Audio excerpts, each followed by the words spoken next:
आशा करता हूँ आप सब लोग घर पर सुरक्षित और मंगल में होंगे।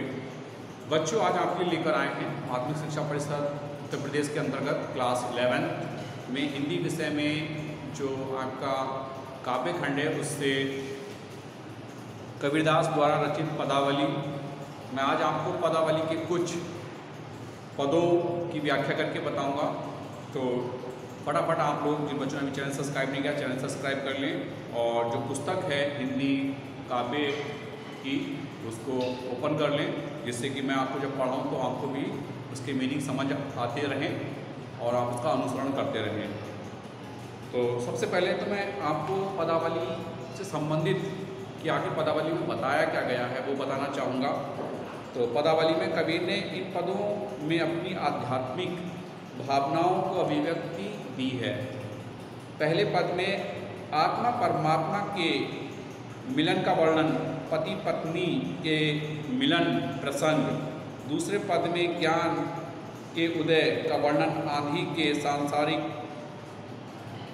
या सांगरूपक से दुर्बुद्धि का समापन।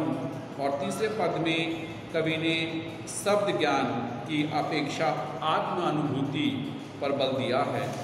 चौथे पद में विश्वासक छोड़कर ईश्वर के प्रति प्रेम की भावना जगाना।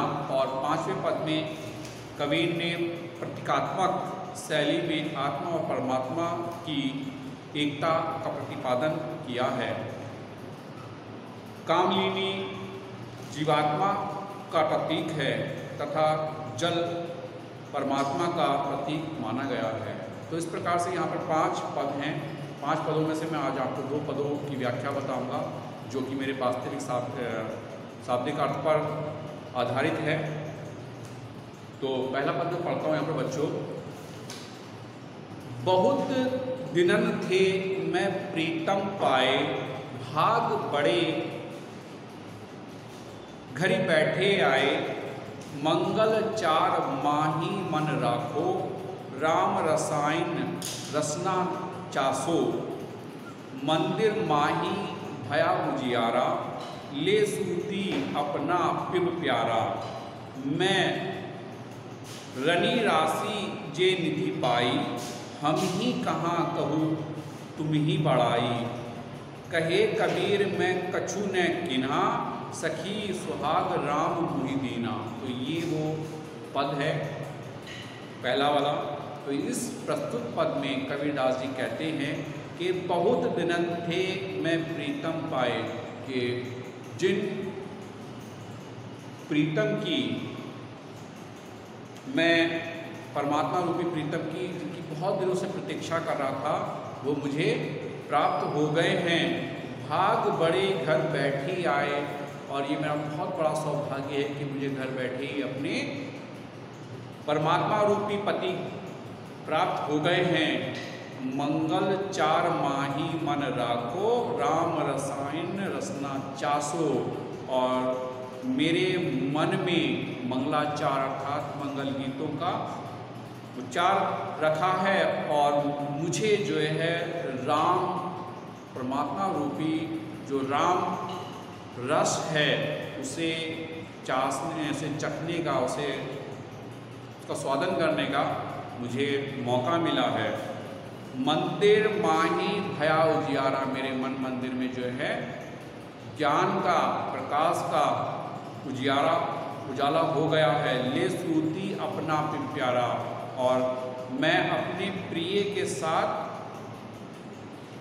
सूती का मतलब है यहाँ सोने से, साथ लेकर मैं अपने पति को सो गई हूँ। मैं रनी राशि ले निधि पाई, मैंने जो है एक अमूल निधि अर्थात धन दौलत मणियों से युक्त प्राप्त कर ली है। हम ही कहाँ यहू तुम ही बड़ाई, अब हम कैसे तुम्हारी बड़ाई करें, कहे कबीर मैं कछु ना कीना। कबीरदास जी कहते हैं कि मैं अब कुछ भी नहीं कहना चाहता हूँ, सखी सुहाग राम मोहि दीना, कि सखी ने मुझे राम रूपी जो है सुहाग दे दिया है, अर्थात मुझे परम आत्मा की प्राप्ति हो गई है। अब मुझे किसी भी चीज़ की कहने की लिए आवश्यकता नहीं है। तो तो ये था पहले वाले पद्यांश यानी कि जो पद है उसकी व्याख्या मैंने अपने शब्दों में की है। अब दूसरे पद्यांश की मैं व्याख्या आपको बताता हूँ। संतो भाई आई ज्ञान की आंधी रे, भ्रम की टाटी सबे उड़ानी, माया रहे न बांधी रे, दुचते की दोई धुनी गिरानी, मोह विलिंडा टूटा, तृष्णा छानी परी घर ऊपरी, कुबधी का भांडा फूटा, जोग जुगती करी संतो बांधी, निर्जू चूबे ना पानी, कूट कपाट काया का निष्काय, हरि की गति जब जानी, आंधी पीछे जो जल बूटा, प्रेम हरि जन भीना, कहे कबीर भान के प्रकटे, उदित भया तम सीना।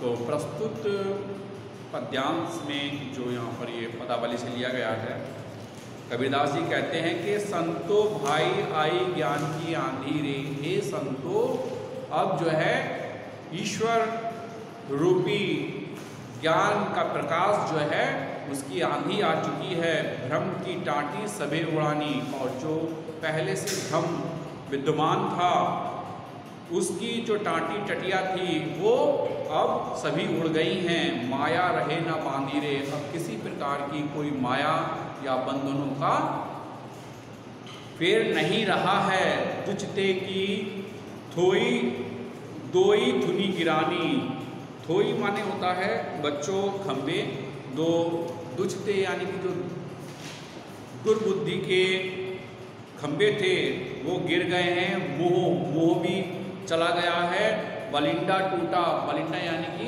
बलिंडा कहते हैं आपके